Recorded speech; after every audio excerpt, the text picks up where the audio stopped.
if you become the next mayor, Yeah. you're in an interesting position because we just came off of COVID, the lockdowns.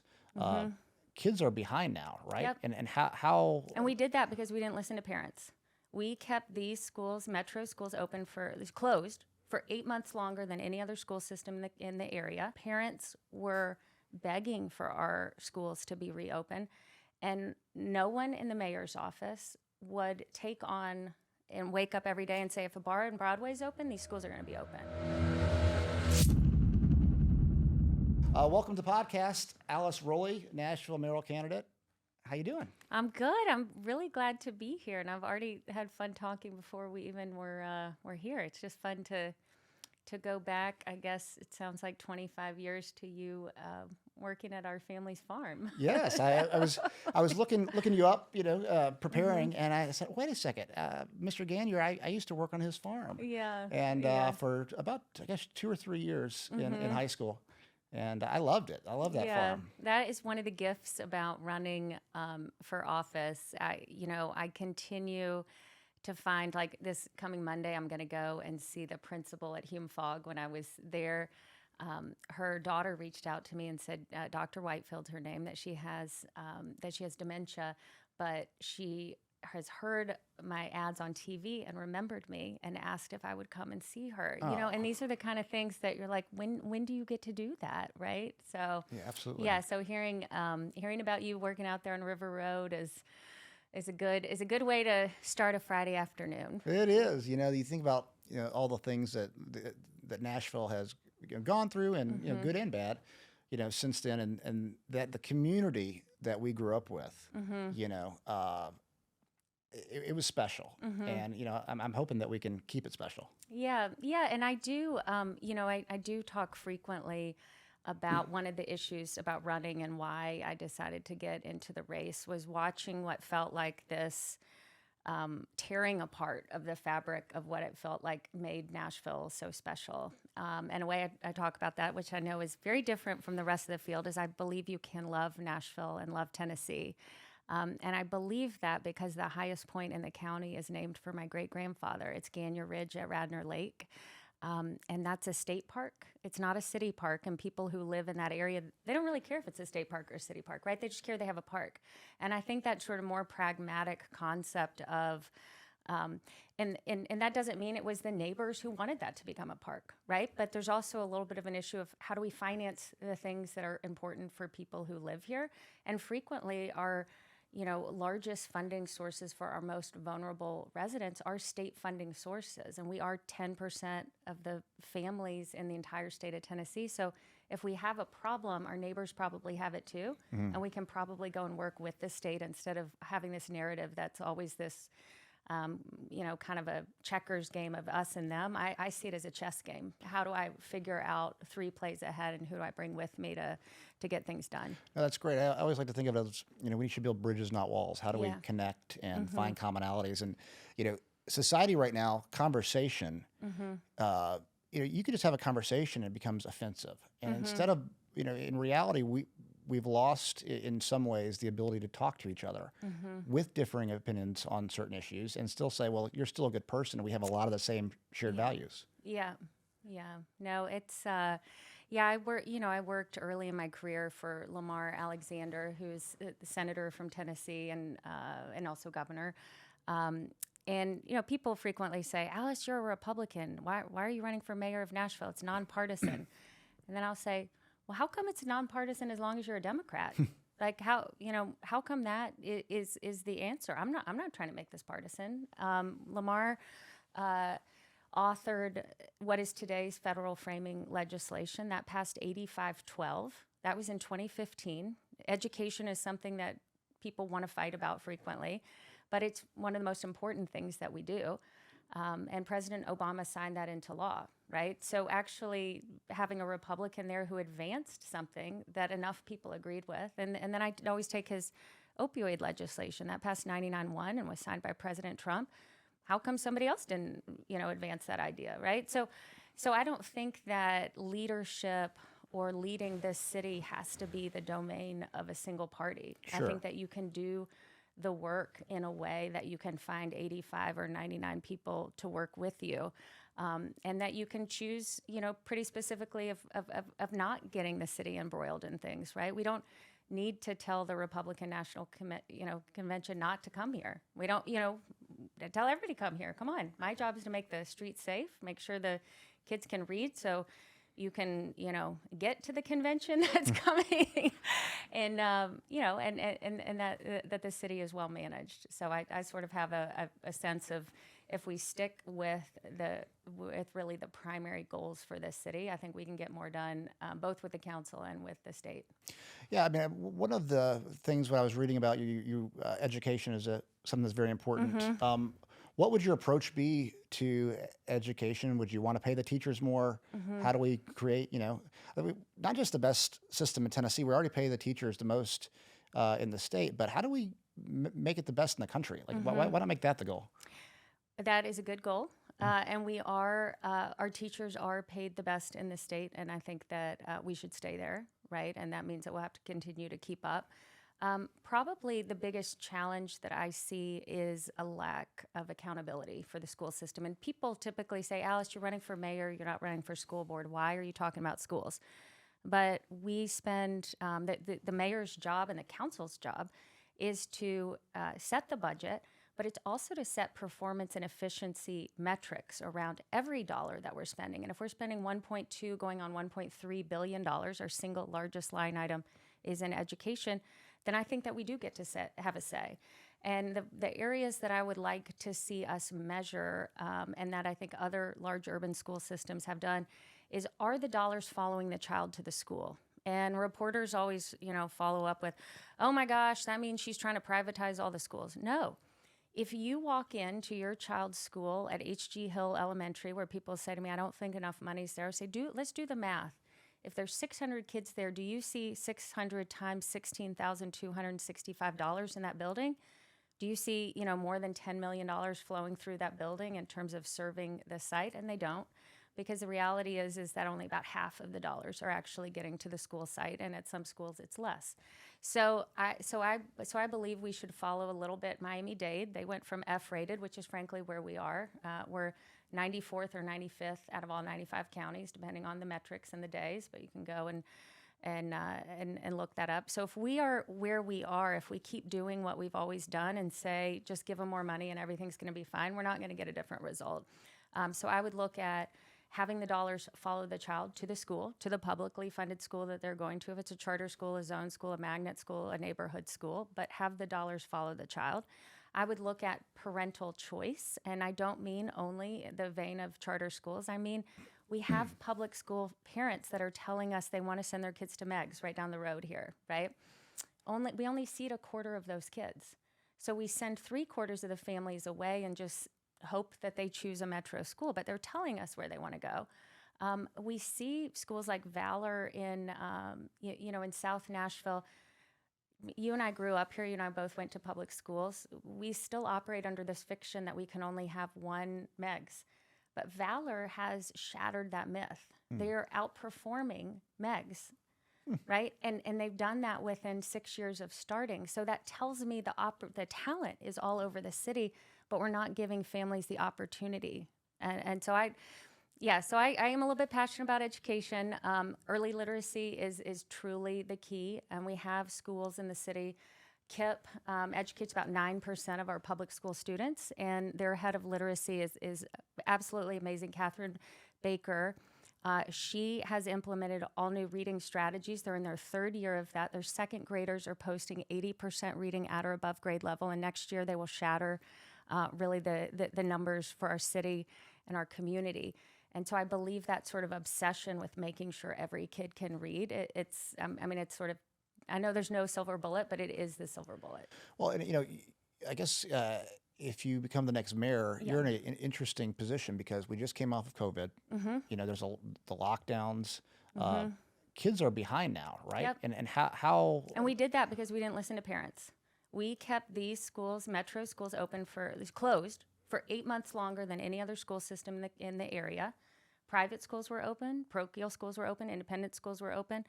Williamson County, Sumner County, Rutherford County, all open. In 8 months, parents were begging for our schools to be reopened. And no one in the mayor's office would take on and wake up every day and say, if a bar and Broadway is open, these schools are going to be open. And it was this fear of, we can't stand up to, Alice, you're not supposed to say that. You're going to offend someone.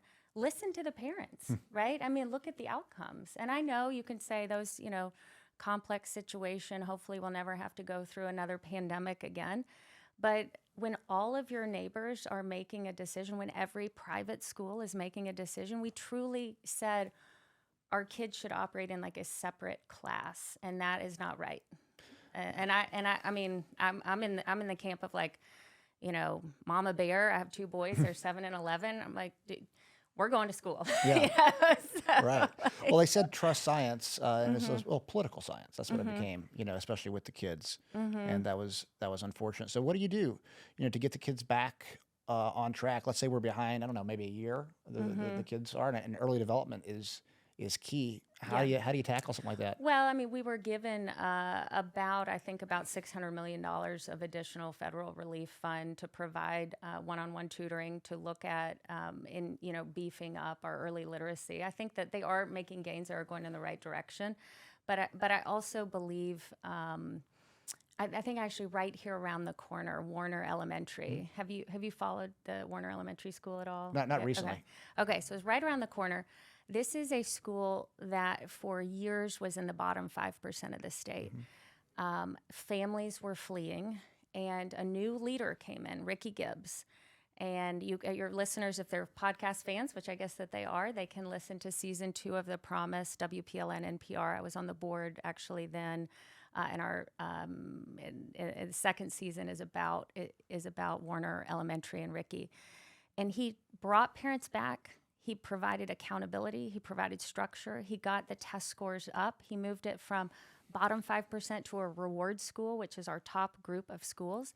And he did that with a relentlessness and an urgency. He's from Liberty City. He's from Miami. He has this passion that says we can do this. And frankly, after doing that for 4 years, I just read that, I haven't spoken to him, but I just read he's left and he's gone to lead public schools, early or elementary schools. So our city, I think instead of embracing that and saying, go turn around 6 other schools, how do we get you to do these other places? And you could hear it in the podcast too. I think we put him against an immovable force, which is Bransford, and an attitude that says, "Ooh, maybe you're not supposed to do that well, or maybe you shouldn't ask those many questions." And you can hear him on this podcast a couple of years ago. I mean, you can feel him taking it on, and you can feel him fighting for those kids. But at a point when there's a minority of adults fighting for the kids at the top, and there's more people concerned with keeping the schools closed or doing things how we've always done them, I think those innovators like you, those entrepreneurs, they kind of go like, I want to go find somewhere else to get this done. So, I believe it takes leadership. I believe it takes a different level of dedication, but fundamentally, I think it takes a different attitude. I mean, you see it. You're an entrepreneur, right?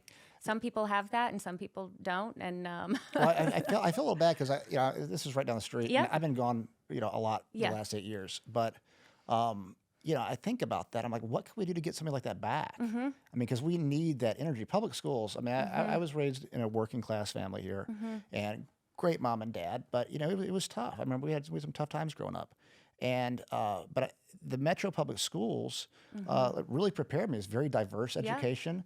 I loved my teachers. I was motivated. We won 3 state championships while I was at Overton in wrestling. And if you ran for mayor, they would all come out and call you like I they love totally it. would. I love it. Yeah, one of these days. Because I feel the same way about my teachers. Yeah, I mean, it's just unbelievable. And so, I'm grateful. I'm grateful. And, and there's nothing wrong with private school. I'm not saying that, but I think that it starts in our public schools because it's given me so much. I didn't go to college. So, I was just fighting right away. Yeah. But, I mean, we don't give the teachers enough credit, and we don't give them the tools. And when somebody comes from the outside, I'm hearing this story, and I'm motivated by it. Like, we got to get more of that in the system, because if he's showing that he can do it at this school here, why can't we do it at every school? Yep. And every card is stacked against Warner. every excuse that people say it's not possible, and then he did it. And look what he Yeah. showed. Well, I'm Yeah. going to Go start. get him on the podcast. Yeah. I'm serious. He's so inspiring. Awesome. You will love him. Yeah, just hearing it, I'm pumped. So, so moving on a little bit to transportation. We hear a lot Yes. about transportation, and what would be your plan to make it better in Nashville? Yeah, well, the first piece is not taking a go-it-alone approach, right? So in 2018, when we tried to put a transit referendum on the ballot, it failed pretty spectacularly.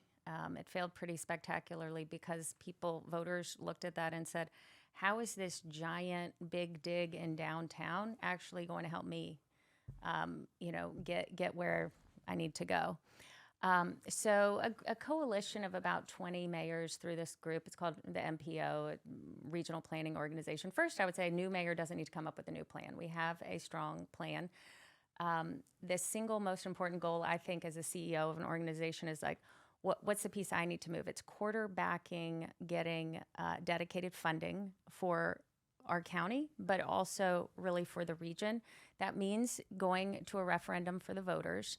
And not doing it or failing to do it means that we are leaving Davidson County taxpayers at a real disadvantage. We are one of only 25 metros in the country that doesn't have dedicated transit funding. And that means we can't leverage a lot of federal funds and some state funds because they want to see a dedicated funding source, right? Because most of these transportation projects are not 1 year, one budget cycles. They're like 10-year projects. So I would say single most important goal would be, and it will probably be in the fall of 26 or the fall of 28, is getting dedicated transit put to the voters, right? And the General Assembly gave us the ability to do that in Governor Haslam's Improve Act, and we failed. So that is really step one.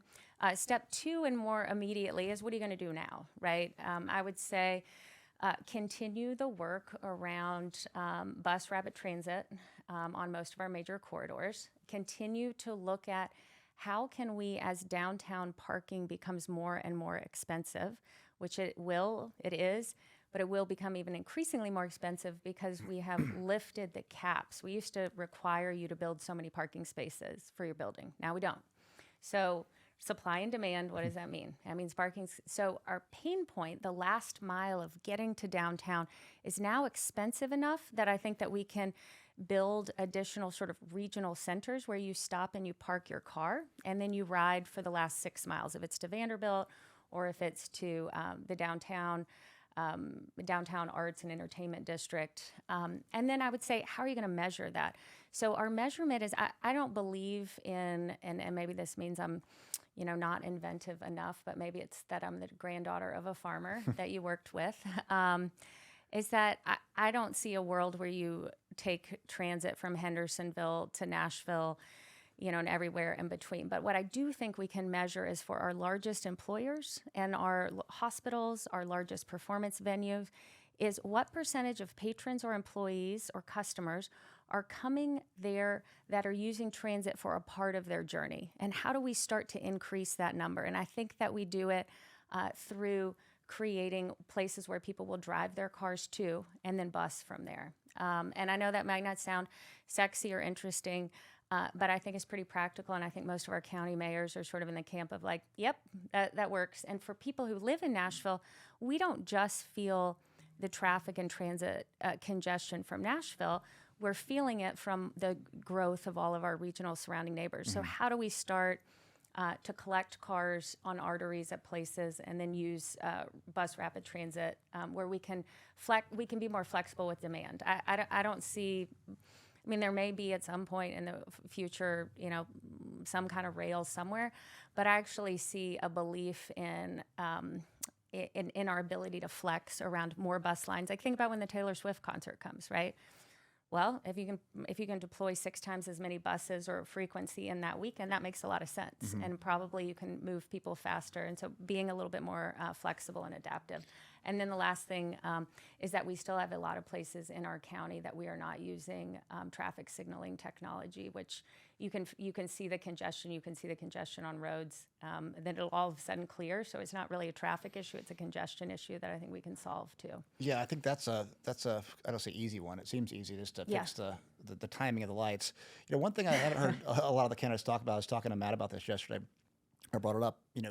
When I hear rails and buses, I think 50, 100 years ago, because they've been around. Yeah. But, why or should we be looking at building a city of the future? We're within, I believe, 10 years of autonomous vehicles where everything will be programmed and, we won't have parking issues. The traffic issues will largely be fixed.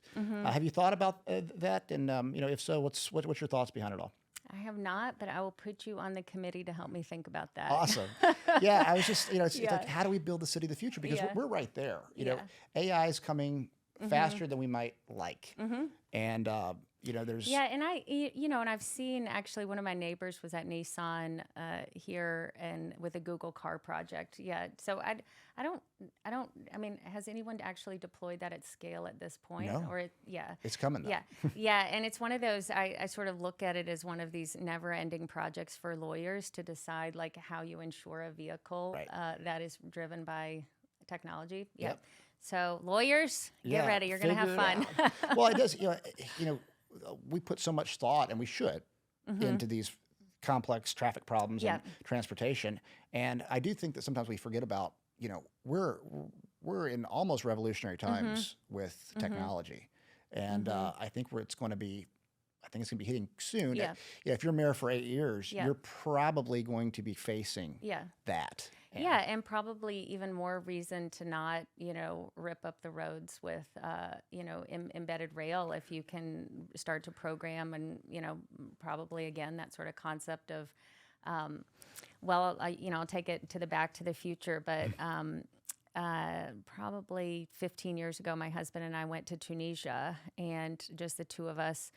And we use this traveling system called the Louage, which is sort of how Lyft was, developed.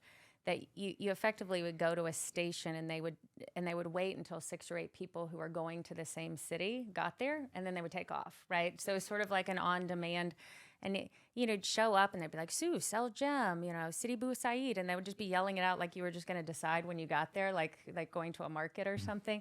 But that sort of idea too is collecting people, and then probably you could see, mini or smaller, and we are doing that some. Our access ride for seniors, which is primarily driven by MTA and sort of our hardware, they are starting to do some pilots with Uber to figure out how do we expand the fleet, that we don't have to own the fleet entirely. And so I think that there are places for that. That'll be fun. Yeah, Let's awesome. figure it out. I know for sure. I would love for Nashville to Go back to lead Tunisia on on that. a field trip. No, we won't do that. I didn't. Yeah, someone will lose their mind. Mayoral candidates said we're going to Tunisia for a field trip. Right. Yeah, well, we can But you get an idea on a tractor, and you get an idea in the lily pad, and That's sometimes right. you get an idea in the, deserts of northern Africa. Yeah, that's awesome. Yeah, no, another thing that me and my friends talk about a lot, and this is just, I would joke, all that somebody needs to do to win mayor is say they're going to fix the potholes and promise to fix the potholes.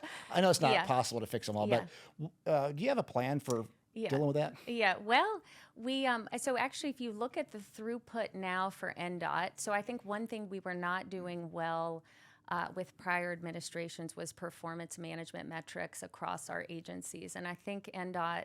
And I would credit a single person in City Hall with this, Kristen Wilson. She's got an MBA from Stanford. She's absolutely brilliant. She's been with Mayor Cooper for all 4 years. Used to work in Atlanta. Was there with Bloomberg Philanthropies as like a budget director. I mean, she's really, really smart. And what she has done very effectively across city government in a way that, people beat up on city government, but city government is also filled with really good people that sometimes need someone brave enough to say, we're going to start something new, we're going to go in a new direction, but they're there. The talent is there, and sometimes it needs a little bit of support. But NDOT, when we look at the difference now where they're measuring, and you can see we are laying more sidewalk feet. We are doing it at a lower price, things that business people would think about. We are filling more potholes. Probably the biggest challenge is our number of state roads. So, Dickerson Pike, Nolensville Road, Murfreesboro, like these are all actually state roads, 8th Avenue. And so I think a place that we do have to get a little bit more entrepreneurial is going to the state. And this most recent budget includes $750 million for Middle Tennessee, $300 million that we can apply for as a county. We should get about $30 million of that around road paving expansion and repairs.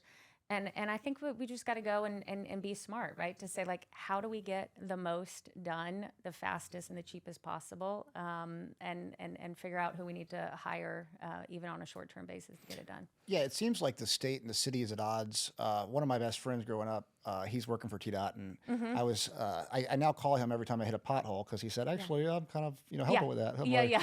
That's Yeah, like, you're like, that's a state road. Oh, wait, so you have like the magic number. This is like the number you used to have for Prince's Hot Chicken. To, like, yeah, exactly. Yeah, to get chicken. No, he's a wonderful person. Yeah. But he'll he kind of explained it to me. I was like, Yeah. oh, I thought it was the city. He's like, no, some of this is ours, and he was explaining some of the issues. And I do think getting some transparency on what's going on with that would be important because it's not that complicated, but it's made complicated, and sometimes government does that. They make it more complicated than it really is. Yeah.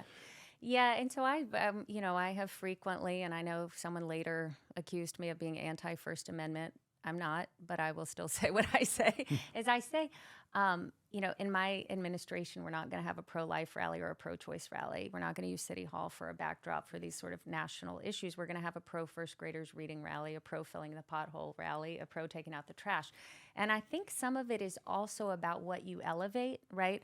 So if we elevate the importance constantly of what color the bridge is, and we don't talk about this is how many potholes we filled this week, right? So people end up paying attention to what the chief executive is talking about, and it is how many days, and it may be how many days from a reported pothole to a closed pothole, and how do we all start to work towards that metric? In the parks system, it would be not, it's really hard to do X, but at our highest revenue producing golf courses, instead of saying we're going to cut hours, saying the most people want to play golf at McCabe, let's open that the most, right? Like, let's match demand that's producing revenue for the city with need. And I think of everything as like, how are we going to match the cost of growth with the site of growth? How are we going to make sure people are paying for their part?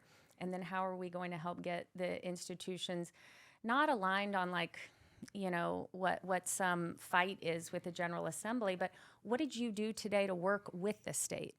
What are the, and I think sometimes it's sort of resetting or reframing those metrics. Yeah, absolutely. That's the good thing about running for mayor is you can really, get a handle on it. Yeah, and also everybody's going to be mad at me pretty much every day, which I'm like the middle of three girls. So I'm like, well, bring it, I'm like ready for it. Yeah, well, so I'm very prepared for that. Also, the mayor's job is probably the hardest because you never, whatever you see not working, it probably is the responsibility of city and local government. Yeah, no, for sure. And I was thinking. I supported Cooper the last election, and I think about it now. I would not have supported him if I would have known COVID was going to happen. And so I think, because a mayor does have so much kind of control over what happens in the city. It's your job. You're the big boss. Yeah. If something like that were to happen again, you mentioned the schools. Like, how would you handle?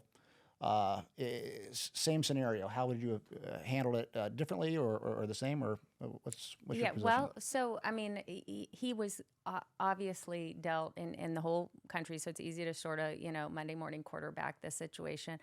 Though I would not have allowed our bars to open at the capacity that they were, and not every day be saying how we get the schools to open, right? I mean, that is a reflection of our priorities. So first, I think he did really well. Is trying to support our most vulnerable populations, our elderly, right, and folks in nursing homes, things like that. I think all of those initial actions were entirely appropriate based on what we knew. I think where we missed the mark was living with the urgency to say if the cash registers are open, the classrooms have to be open, and sort of elevating that, especially when we saw our neighbors doing it, and especially when we saw our private schools doing that. Right, that is a very untenable position to say my kids can go to school, but yours can't. That's not a Nashville I will choose to lead. And our family's farm, you and I were talking about weddings here and coming here to a wedding several years ago. Our family's farm, suffered a lot in COVID, and a lot of businesses did too. I mean, this is a 350-acre outdoor farm, and people were having big events all over Williamson County, Wilson County, other places, and we were shut down because of the Metro Health, right? Yep. I mean, you couldn't have more than 8 people there. I mean, like our family literally couldn't all get together without it sort of being like, well, maybe you're not allowed to be We're here. breaking the law. Yeah, I know, right? Because there's a business part to it, right? I mean, you can go up to the house, but whoops, don't go down there. So, I think. We have a farm down in Giles County, and and I know people live with this world of the city is smarter than the rest of the state. I reject that. We are part of a family, right? I don't see that anyway. And Lane is my neighbor down there, and I remember going down one day, and the case rates down in Giles County were really high, and I said, Lane, you're being careful, right? And he said, oh yeah. And I said, we're being careful about going inside too much, being around big groups of people. And he said, yep. Basically, if I go into town, I've got a mask on, but if I'm out on the tractor, I got a mask off. And I kind of think of it that way here when we closed our parks for a long time, all of these places that were, outdoor venues. I don't know. I think there was a little bit of a lack of common sense. So yes, the granddaughter of a farmer will have a little bit more common sense, and the classrooms will be open before the cash registers. No, that's good. Yeah, it is a good point, about priorities when bars are open before schools, and the fact that private schools are open, but public schools aren't. Yeah, and that's always been my orientation. During the Berry administration, there was a period of time when, sort of in the dead of night, outside of the board, a decision was made to close General Hospital, if you remember that. And my first response was, okay, if it is that bad, I need to go bear witness. So I actually moved my patient care there to Dr. Collier, who was over the Meharry Medical Group. And what I saw was really good patient care, but incredibly low utilization rates, right? And so you sort of think, what is the problem and how are we going to solve it? It's probably getting the utilization rates up. But the same with Fort Negley. I started a petition. I read something in an article in the paper that said we were going to put 27 buildings on protected historic park. And I was thinking, that doesn't really make sense. Who does that make sense to? And so I think sometimes it's sort of saying, I'm going to stand in the front line. If you are telling me that whatever this is so bad, and early in my career, I was a high school teacher because I thought if I ever want to work in education policy, I need to have rolled up my sleeves and actually done it. And so I think there's sort of like a different orientation that says if Williamson County's got it open, if the bars on Broadway are open, I'm going to go stand there and see if my kid's school is open, and I tell somebody else their kid can't go to school. There's something fundamentally wrong with that. So yeah, no doubt. It seems like we lost a lot of common sense, and and it was a scary time for everybody. Yeah. And so it's hard to make good decisions. I'm not even saying with Cooper, I did not like how he ran it, but he wasn't elected to do that. He was I have to give him some. Yeah, my husband always says, he's like, Alice, you just won't throw him under the bus. And I'm like, I don't know, I just can't really do that, right? Like, he is a genuinely good person. He, has had the mayoral administration of Job, right? The Derecho, the tornado, Second Avenue bombing, COVID. Now the sort of riots downtown. Now, would I have acted differently? Yeah, we're not going to let City Hall burn. Right. That would not happen. That's not going to happen. And if our police force can't handle it, I'm going to call the governor and be like, I need the National Guard. We're not going to do that, right? I mean, there are differences, but at the same time, I think to have some empathy to say the baton will be passed to me when it is passed to me. Yeah. I will not spend my time looking backwards. I will have to run the race before us, and that's kind of how I look at it. Yeah, and we can learn a lot from that. You mentioned Meharry. Yeah, I think Meharry has a lot of potential. It does, absolutely. I mean, what's your thoughts on Meharry, and what could the city do to make it even better? Yeah, well, I think first and foremost, it begins with utilization, right? This is a healthcare town. I don't know what the number is now, but it used to be something like 2/3 of the hospital beds in America are run out of Nashville, right, between HCA and CMS and sort of all the spinoff companies here. And so, with the thought leadership that we have here about how to improve throughput and utilization, it's all sitting here, right? We're managing large health hospital systems. What are we doing wrong that our utilization rates or our patient rate? Meharry, I think his biggest challenge is underutilized, right? Because you can't make the numbers work if you don't have enough throughput on patients. And that flows through everything, right? When I had a knee injury, and I remember calling there, and they basically didn't have an orthopedic person. So I had to move that care issue somewhere else, right? And so, and they, they apologized, we're getting one soon, et cetera, et cetera.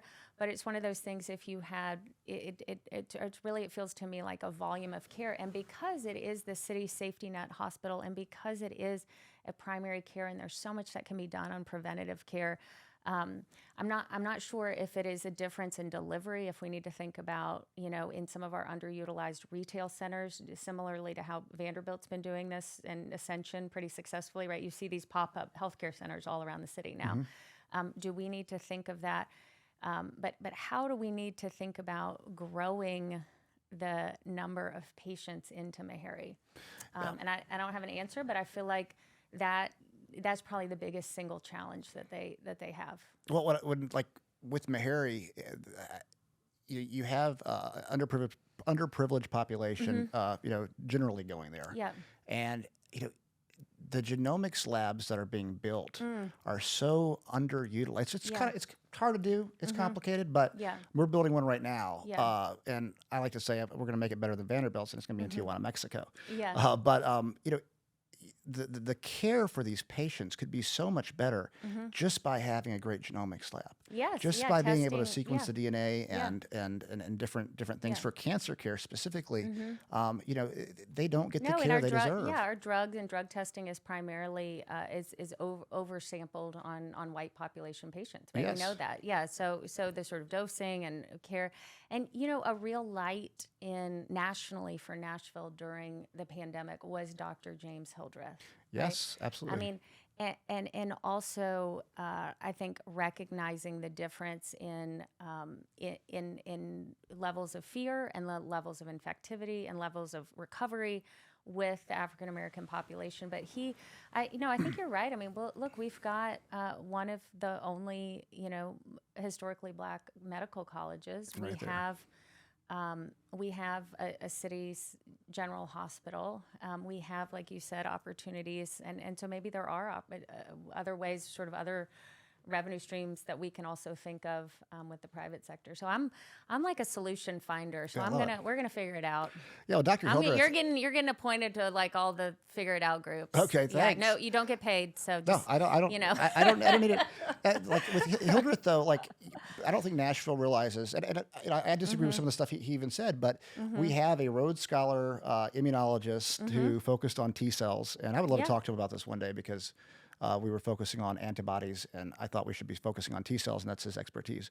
But as a nation, I should say. You should have him in here. Yeah, no, I would absolutely love to. Yeah, I'll get you his number too. I'm gonna line up all your speakers Oh, for awesome. next. Yeah, That's great. You're ready for it. Well, Hildreth was. I listened to when they approved the child vaccine. I listened to the 7-hour debate and he was on that commission, on the FDA panel. I listened to it twice at ×2 speed, so it took me 7 hours to listen to it twice.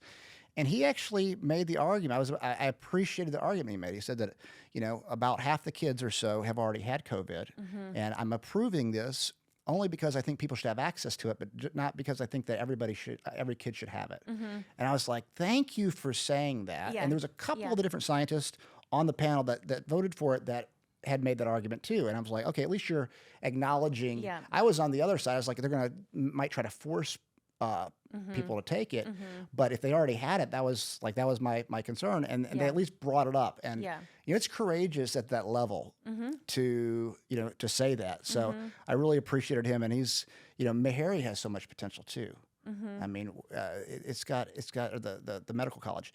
It has so much potential. It's a Black medical school. It's got one of the top leading scientists, Black scientists in the country, leading the charge. So I have a lot of hope for it. Yeah. Well, and what you just said reminded me, one of the real sad parts about COVID was the number of people we lost. And I was just thinking when you said the courage to ask a question. So Kwame Lillard, a freedom rider here, was one of the founders of the African Street Festival. During COVID, his celebration party kept getting moved. And then it finally happened, and I took my son, and it was up in Bordeaux.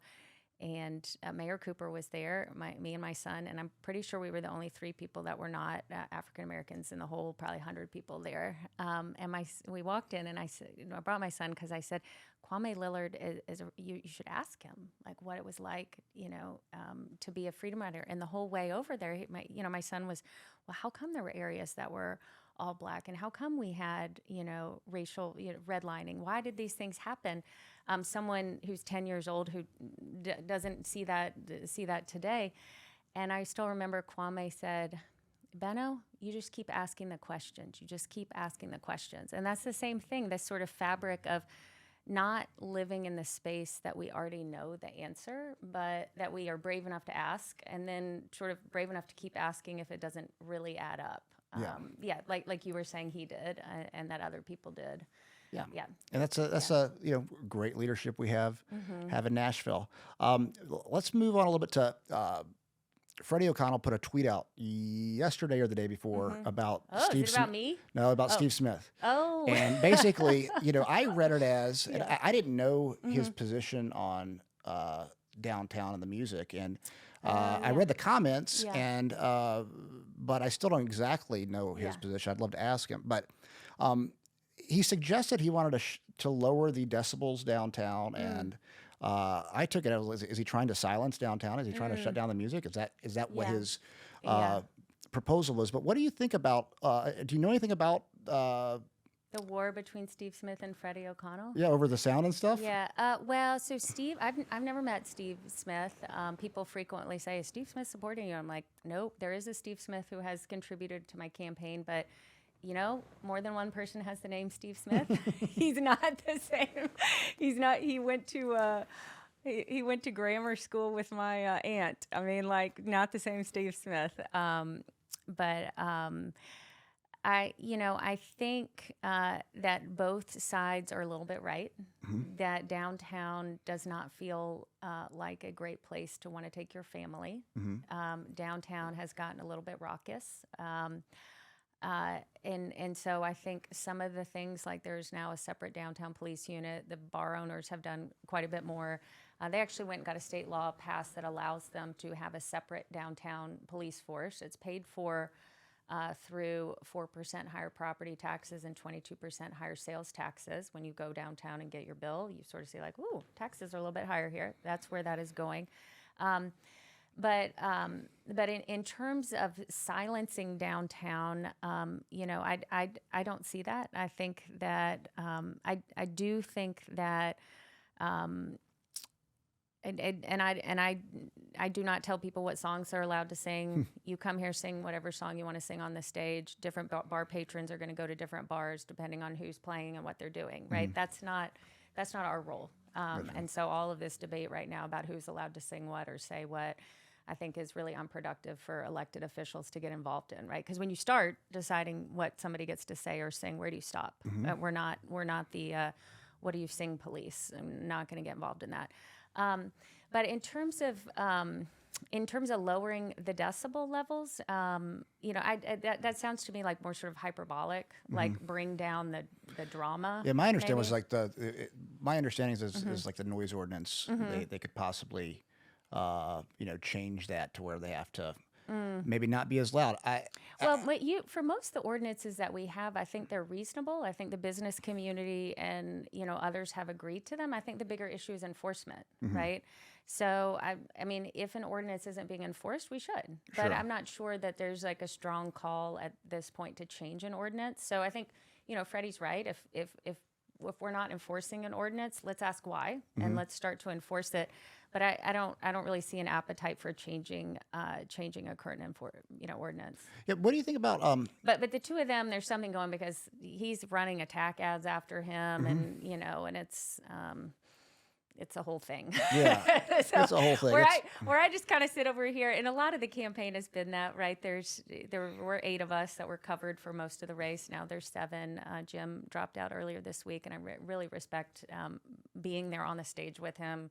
He frequently was the only other person articulating a lot of our issues around debt and spending, and I just always felt like, okay, I'm not alone up here. I'm not the only person who looks at the world in numbers.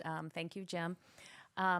So it's 7 of us and 6 of us, to your point, remaining. It's me and people who are, like you said, like sort of part of this downtown crowd.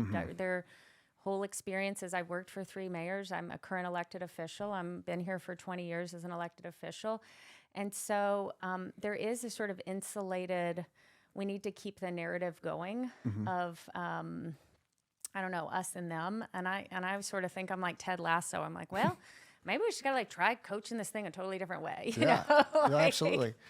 I mean, it's silencing downtown. I don't know. Well, I'll try to ask him and see what he was talking about with that. Yeah. But the smell when I go downtown, that's something that I think we can do a lot better at. And I see the we pick up trash down there like 7 times a day. Yeah, I mean, the problem crazy. though, and this is what I see. I see when it's picked up, there's got to be a patented trash truck, because when they put the trash in, all the fluid from the trash cans leak out, and then it's going, and then it smell that the heat. And I think that we can do something about. There's got to be a trash truck that has that problem solved. Or just pretty regular, power washing truck. Yep. Yeah, I sort of think I'm going to write that down. I'm going to find somebody who does that well. Well, thanks. Well, it's important because we don't want downtown Nashville to turn into New Orleans. New Orleans doesn't smell very good. No. And I like the crowds. I like the tourism. I have fun. I mean, I was going downtown to watch my friends play at Tootsie's and a lot of the different places on Broadway for many years. And I like it's a little crowded for my taste, but I like that people like the same experience I enjoyed when I was younger. Yeah. So, I don't want to change that, but I also don't want it to be so dirty that we lose. Well, and I think probably the bigger issue, and I have talked to Ralph Schultz at the Chamber after I said this on one of the televised debates, because I'm confident I'm making trouble for everyone, which is good. A little piece of sand makes a pearl. Sometimes you got to like get in there and shake it up a little bit. But if we think of downtown sort of as a triangle of live, work, play, the play part has gotten a little bit out of balance. And it is a concern to me that the work part needs to hold their own. The Nashville Chamber moved their offices from downtown, right? They used to be right next to where Baker Law Centers were, and, right there off the 2nd. So they moved. That tells us something. People vote with their feet. It wasn't a productive place to do business or ask people to come down to fight the traffic, et cetera, to come and park and meet with the Chamber. It wasn't our best foot forward, our front door of the region, our Nashville Chamber. And so I think they've got to get and assert a little bit of authority on behalf of businesses and then also the commercial property brokers, right? Because we will have a problem if some of these 6 and 10-year leases of buildings like the Pinnacle Building or Bridgestone or others that have been built in the last decade, if people start to say, I don't want to make my office workers come down here, right? Then we could have a real problem, right? An rented, underutilized building is not good. It's not good for the banks, because most of those talk to commercial property brokers. Most of them are running on frankly, sort of like interest-only financing that's pretty much paid for by a fully rented building. So not helpful. So I do think that we need to think about, when you said think about 6 or 10 years out, as we do need to think about making sure that if the intention for the area is to live, work, and play, that we make sure that the work part continues, or if there's aspects we need to rethink about the streets, making certain ones one way, closing some, making it one area pedestrian only. But those voices, the commercial property owners in the Nashville Chamber, I do think need to kind of come back on the work side, at least to make it, 4 days a week that your office can be open. I don't know. Yeah, no, I mean it's a good point. I mean, I haven't thought about the buildings going empty, and something that needs to be solved. Yeah. Needs to be thought Yeah. about. What do you think about Second Avenue? I mean, are they going to do anything with the buildings that blew up? Yeah, well, a fair number have been. I mean, have you seen sort of the renderings and the rebuilding? Oh yeah, well, I drive by. I have my electric bike. I zoom by there a couple Yeah. times a week, and it doesn't seem like much has been done. So it's like they're still giant. It's been almost 3 years. Yeah, I guess things move slower than we want them to do. Yeah. I do appreciate in the planning for the new part that it does feel like we're going to reorient more towards the river, which, I mean, right growing up, remember the spaghetti factory that was down there? Oh yeah. That was the place to go. That was It like was. the cool, that was kind of, The little train cart inside that I used to love. Like, oh my gosh, let's go to the spaghetti factory. but there was this sort of almost a wall between the rivers. So I do actually think, I guess the silver lining of a real tragedy for the city is the ability I think that we'll see more of an activation to the riverside with the rebuilding of buildings that are going in there. Yeah, it is really interesting because when we were growing up, Second Avenue was big. And it moved now to Broadway, and of course the bombing changed. I mean, there was other businesses, of course, on Second Avenue. Oh yeah, we arrived when Hard Rock Cafe came. You remember Oh that? yeah, I do. I was like, we've arrived, and then there were those like no cruising signs, you Yep. know. So I do think the pendulum swings, right? Like people right now are not happy with a certain type of a cruising, and 30 years ago we were not happy with another kind of cruising, right? So so maybe we need a no cruising law at certain hours. We'll see. Yeah.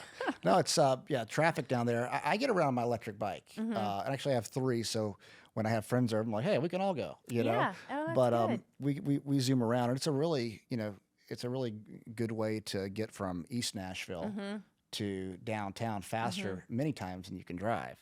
So but Yeah, and I live on Edge Hill, so just about a mile from downtown. So kind of same thing, other side. But we can just take the 12th Avenue bus right down.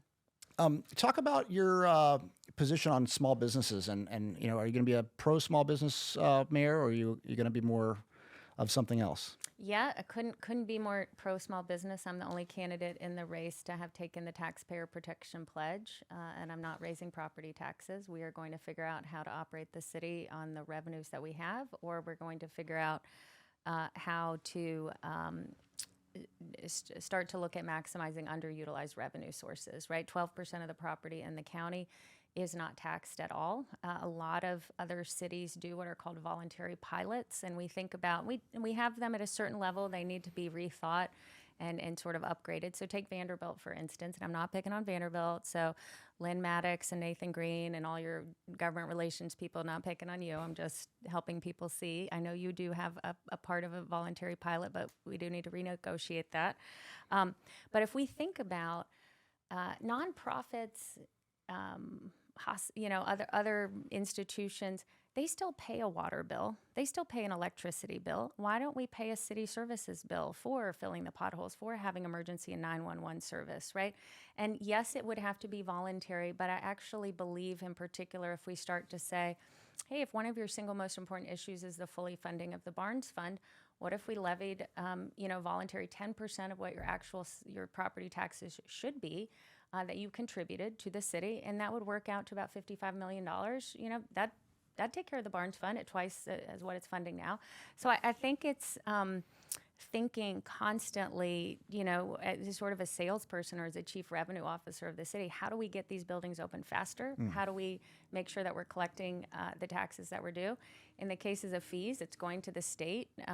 When people get frustrated about laws getting broken around permitting, zoning, roads being closed, the most that NDOT can charge is $150. It's a treble fine, which is $50 in the state law. It's a Jacksonian era law when that was so much money. And I was talking to the head of NDOT, and I'm like, why don't we change that law? Like, we're the government, change the law, right? Like, let's go do that. I mean, like, these are kind of, so for small businesses, my perspective, while I did run strategy and economic development, I like to say that like the corporate social welfare part was not part of my portfolio. Everything that didn't belong in state government was. Small business, the Business Enterprise Resource Office, the research division, good to have one of those, especially when people make strange decisions, they would say we're referring it to the research office at the state to look into this.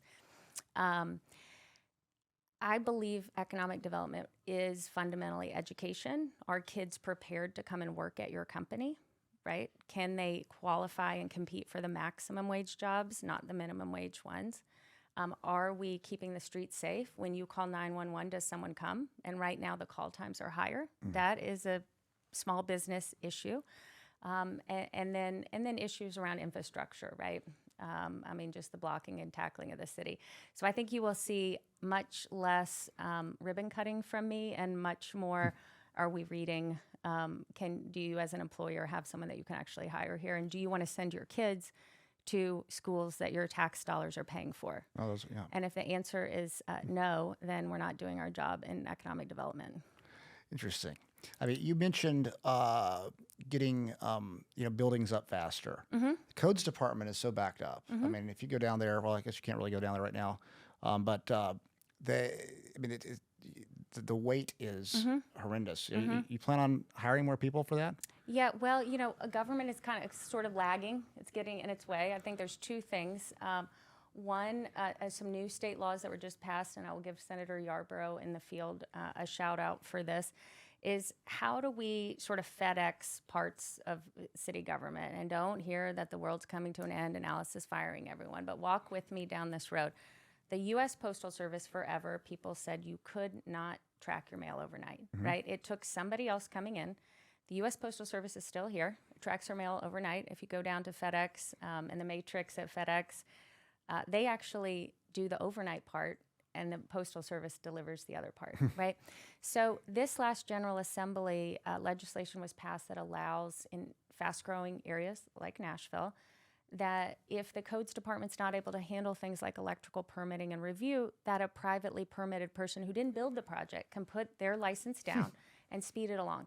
So if we know we have a backlog, how do we start to attack the backlog? And what we talked about earlier, how do we start to think of metrics that somebody says, not my job is policies and procedures, but my job is getting 19 code reviews done per day. And then how do we hold people accountable to that?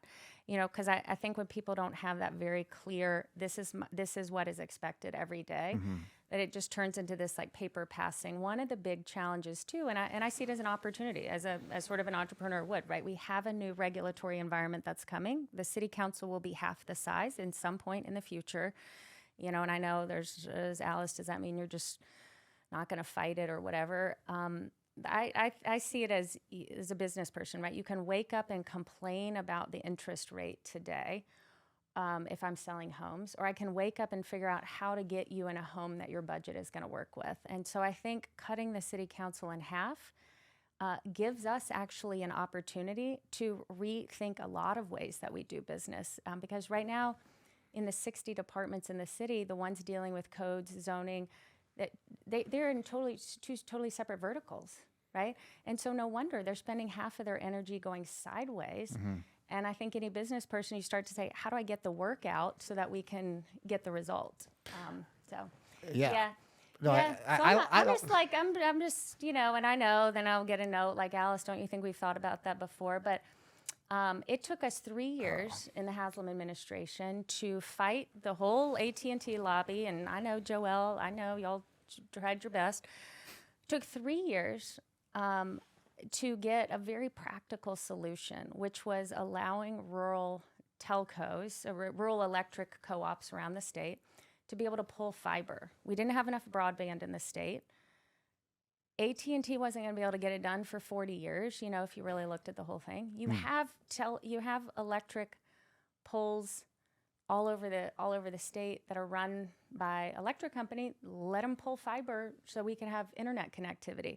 And it did. It took 3 sessions, and now you can. And now you're seeing massive deployment of federal and state funds around the state to bring internet connectivity rates up, to what we've had in Nashville for a long time. So I think every sort of protectionist group thinking you can't do it is probably just never met Alice before. I'm gonna. That's good. Well, with the council, I'll say it, I was happy.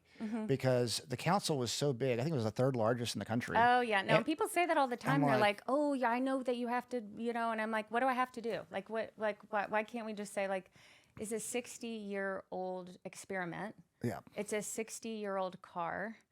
Maybe it needs a new engine Yeah. to operate at the speed that the world works now, Yes. and to operate with transparency and accountability. But like, it's. I mean, sometimes they're all falling all over each other to almost either claim credit or get in the way, and you sort of think like, can we move on?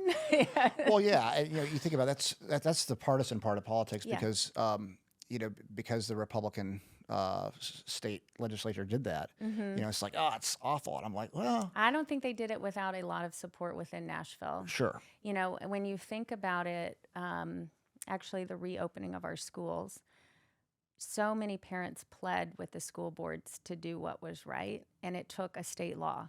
Ultimately, it took a state law that was passed by Governor Lee that forced our school system to reopen. And then it's like, oh, well, the state made us, right? well, there's no accountability. Maybe you knew, and you needed somebody else to blame. Yeah, well, that's it. They didn't want to be held accountable for it. Like, and it became, I would say, it wasn't science; it was political science that we went through because that's really what was going on. And we all come back to fifth grade boys. My son just finished fifth grade, and Sister Marie Blanchette, who rules the roost there, he had a little struggle with Foursquare, the game. It's very important, and he had to go meet with her. She's the principal, and we met with her later, and she said, it was like really mature. He said, she said, maybe Benno, you just shouldn't be playing Foursquare. It seems like you get kind of triggered, and it gets you, real upset with your friends. And he said, well, Sister Marie Blanchette, if you tell me I can't play it, then I won't do it. But like, if left to my own devices, I'm still going to do it. I'm going to still get myself in trouble. I'm still going to make bad decisions. And so there's something like, maybe we all need a Sister Marie Blanchette to be like, you can't do that. Right. No, absolutely. Absolutely. I mean, that's a good point. Human nature. Yeah. We're all still fifth graders. Somewhere. Yeah. Well, it's like, personal responsibility is very underrated. It seems like we're living in a society like the Oppression Olympics where, it's like who's the biggest victim out there. And, we've got to bring people to a place of responsibility because being that, like, for instance, let's say the school board was trying to be a victim to the state government. The reality was they weren't going to do anything. They didn't want to take responsibility for it. Somebody had to do something because the kids were suffering and we lost the big picture. The most important thing is those kids getting the education. They weren't keeping people safer at that point, especially. No, the case rates were no different in open or closed school system. No, and on the question of personal responsibility, one thing we haven't really talked about is crime. And if you're still tuning in and deciding who to vote for, you can go to my website, alicerolli.com, or the Tennessean. I've written a lot of op-eds over the years, but a recent one is called A Reset from a Criminal Justice System to a Victim's Justice System, because I do feel like the pendulum has gone too far on the rights of criminals. And what victims want most is to make sure someone else is not victimized. And that means sometimes some people have to go to jail, right? Because otherwise we're allowing someone without any type of a timeout to re-victimize. And we see federal crime data shows us that right now 2/3 of our crimes reported are never cleared. And so that means if I'm a criminal, I know there's 2/3 of chance that I'm actually never going to get caught, held accountable.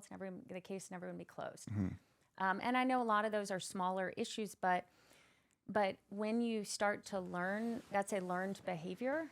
Like we start to teach there's no accountability. And then really I think it's not honoring the rights of victims who, the Tennessee Voices for Victims is a great advocacy group. I met with them. They hosted a mayoral debate for us. When I called their founder before the forum, I said, what do we need to know? And she said, no mayoral candidate has ever called me. She's founded this 20 years ago. And they were just like completely floored, And it was like if the purpose of our criminal justice system is to prevent victims, like somehow we've missed it, to your point, because we're, maybe worrying too much about the rights of the criminal. And I'm not saying that they don't have rights, but I'm saying the pendulum maybe needs to come back to the middle. Yeah, sure. I mean, it's it seems like even with the policing, and I'm interested to see what you think about the police in Nashville. I, anyone who steps up to be a cop now, I mean, they've got some guts because they're they're abused now in the media. They're demonized in many ways by a lot of people. And I thought it was good. Like I mentioned this yesterday. I thought it was good when we had cops wear cameras because it held them accountable. And they if they were doing something wrong, it was shown. But what it's really showed me too is how much they're abused. Yeah. And like you know, they're human beings and they're being screamed at, spit at, fought. You know, all these different things, and they have to make very quick decisions sometimes.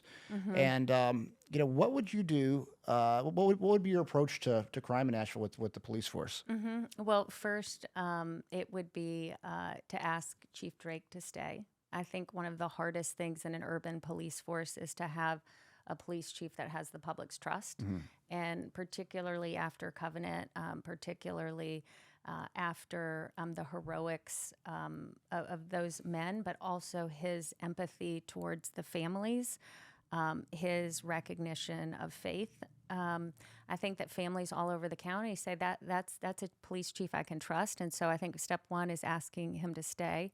And then I think it is what you were saying. It's a difference in the attitude at the top. So I've never worn a uniform, but my husband did for 20 years. He was in the United States Army. And so I think uniquely in the race as a military spouse, I think I see that act of service is serving other people first. And I see our first responders, Chief Swan and the fire department, and also Chief Drake and the police. I see them first as serving us, right? And I know that the decisions that they're asked to make are not all black and white. They are very gray. People are spitting at them, right? These other things are happening. I would continue to ask that we follow what we're doing now really well. And I think that the nation sees how quickly we release our body-worn camera. You saw like in Memphis, where days go by. Yeah. The more days that go by, the more doubt comes in. The harder it is to be a police chief when you lose the public's trust, right? And so keep doing that. Though in the question of oversight, a new state law will mean that this next mayor, and hopefully it's me, will appoint 7 people to that board. That should be a balanced board, but their function should really be around accountability to the now. Right now, I think one of the challenges of the Community Oversight Board, it is going back so far, and if the goal for oversight and citizens oversight is to quickly adjudicate matters, to take what's happening today and feed that feedback back to the front line, like how are we getting better based on what we're learning, not how are we going back years and years and, you know, making officers kind of feel like, uh-oh, are they going to, somebody's going to get mad about something for 7 years ago? Like, what do I need to know today? The situations have changed today. So I will look forward to appointing that board. And I do believe that we can be the best urban police force in America. And I think we have to think of that the same way as an asset to the city, that we want the best, like look at the special forces, right? The best men and women want to be with the best men and women, and they want to work somewhere that they feel supported and that they feel like what they do matters. And so, I did not earn the FOP's endorsement. I think there were, they called me and we had a nice talk about that, but I was the only candidate for every single meeting that was open when they hadn't endorsed someone to go to those meetings. I was the only candidate 4 days after Covenant to go, not to say anything except for thank you. And that I think is just a different, I just think, I know one of the officers said, well, other candidates sort of worry about the baggage that comes with us. And I'm like, what baggage is that? Like you're suiting up and wearing a uniform and trying to help us. So I don't see it as baggage. No. I see it as pretty important that people feel like, officers feel like that's a police force I want to go to. And we have to let officers do their job, right? I think that there is a lot of confusion now, as if I arrest one type of a person, they're not going to be prosecuted. If I arrest another type of person, they are. And I also, said to Glenn Funk, we got to stop the catch and release, right? I mean, our jails, I went to see Sheriff Hall. We used to book in 100 people a day. Now we do 60. There's not less people here. There's not less crime. But if you are an officer where when you bring someone in, they are released the next day for sometimes fairly violent crimes, you start to think, what am I doing? So we also have to let police do their job, and we have to hold people accountable, and we have to say thank you. So Yeah, the releasing people. My property manager, who I was telling you about, his wedding's coming up in September. He was in Kroger's, and this is about, gosh, a year and a half ago. A guy randomly in the line turns around and starts trying to stab him. And he had been let off from a homicide charge the day before. And I mean, it was all over the news. He got cut his finger bad. Luckily, he blocked the knife coming at him. And to find out the guy was released from a homicide, it's like, what are we doing? Yeah, the lady who was shot, she was a medical student running. I think it was in February. The guy had been twice arrested for pretty violent crimes within the previous 90 days and almost immediately released. Yeah, that's just... Yeah. So again, the rights of the victim. Yeah. How are we not creating another victim? How are we honoring the person who was just victimized by creating an appropriate sentence, by removing that person from, getting them maybe the help that they need? And I do know that aspects of Sheriff Hall's, mental health units and places that somebody does have to voluntarily agree to go there. And we don't have enough mental health beds broadly. I do believe in this next legislative session that there is state legislation coming that should help quite a bit, like 100x the current number of mental health beds that we have now. Yeah, but I think people start to sense that if no one is held accountable, you're going to stand in the line at Kroger and be scared somebody's going to turn around and stab you. Yeah, that's not a it's Nashville that we grew up in. That's not a Nashville you want your kids to grow up in. Absolutely not. So we can definitely do better than that. Yeah. We got to wrap up here in a minute. Yeah. But I want to go over the stadium and the East Bank project. What is your position on that? What's your views? Yeah, well, again, in the taking the baton where it's passed, I was not in the city council. It did pass 2/3 of folks passed. I think my job at this point as the mayor is to get that built with the most help we can from the state. If they put in 1/3 of the dollars for actually financing the stadium, and yesterday the Sports Authority issued the bonds, the $760 million of Sports Authority bonds. So what I think about is, how do I bring to bear the asset that we have now, 80 acres? I appreciate that we brought that land back under Metro control, that we now own it, right? And so that means I think, how am I going to maximize the revenue? How am I going to think about getting TDOT and others to help with creating that transit spine that should help quite a bit on this side of town and broadly? And then how do I get built things that the city needs, affordable housing, one, but also revenue producing properties that can help pay for that? And how at this point do we get that stadium opened? So I see it as an opportunity for, to make sure that we make good on the projections that we built that stadium for, and that then we also build out, now that land is under city control, things that we can't do. Typically, we can't require levels of affordable housing in private developments, but we're the landlord now. We can require that. So, yep. Yeah. So I'm looking forward to it. It's going to be a big... It's a project. Yeah, another project. It's a project. Yeah. 2 more questions, and I know we got to go.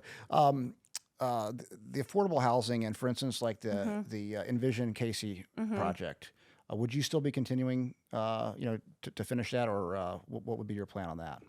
I think most of the 3/4 of the way done things, if the financing is in place, we should carry it out, right? I don't think there's a reason to pull the plug out. Same with the funding for homelessness, the $50 million. It's only about a quarter deployed. Interesting. Why would you stop when you're part way done? Yeah, that was actually my last question. I wanted to bring it up. I just found this out. Like 3,000 Metro school kids are homeless.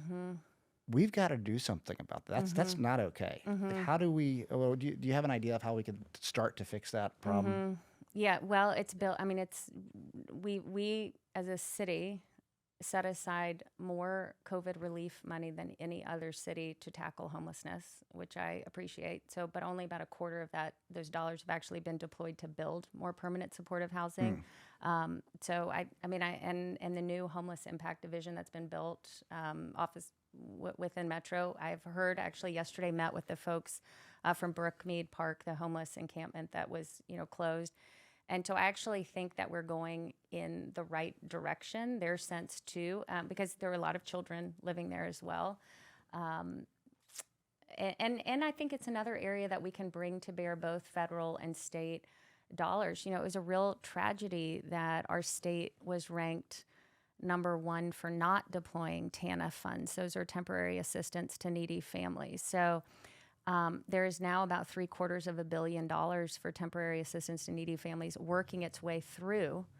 And I think what we've got to do is to say at the school site, are families aware of the availability of those dollars? And then how do we think about getting kids and families first in line for that permanent housing as it comes online? Wow. Yeah, so that's a lot of money for that. Oh, it is. Yeah. Go Google that. It'll make you really sad. Somebody somewhere along the way decided it was a good idea to not spend it. And then we ended up with 3 years of a single year fund balance. Wow. Yeah. I'm kind of like you can see I'm like all about the money. I'm like, where's the money? How are we going to match the money? How are we going to make sure we use the money? Performance manage the dollars so that we can, if we don't spend it well, if we don't spend it well, we're not going to get it again. But, yeah. Well, it's just when we have 3,000 kids, I mean, it breaks my heart that we would have that, that money needs to go out and somebody needs to be held accountable if they don't get it out. Because, I mean, that's these kids' lives, getting meals every night. Yeah, and and you shouldn't be punished for being poor. No. And we have programs to do that. Look, this, I say this as well, right? For everything that Tennessee doesn't get right, we became the first state in the country to pay for community college 2 years. Tennessee Promise, right? We did that. We did that without raising taxes by reallocating dollars. The Hope Scholarship, as you know, a 4-year scholarship, but people weren't necessarily finishing it. And so we kind of backward mapped. This was in the Haslam administration and figured out how you could use those lottery dollars and support 2 years of free community college for everyone. This governor's budget just now, through really smart work by a lady named Lauren Barca, who I've met with a couple of times, here's a problem. No federal programs pay for diapers for low-income families. And it's a failure, right, of all of these federal programs. You say, like, why can you not use those things for diapers? EBT SNAP, all these different programs can't use it for diapers.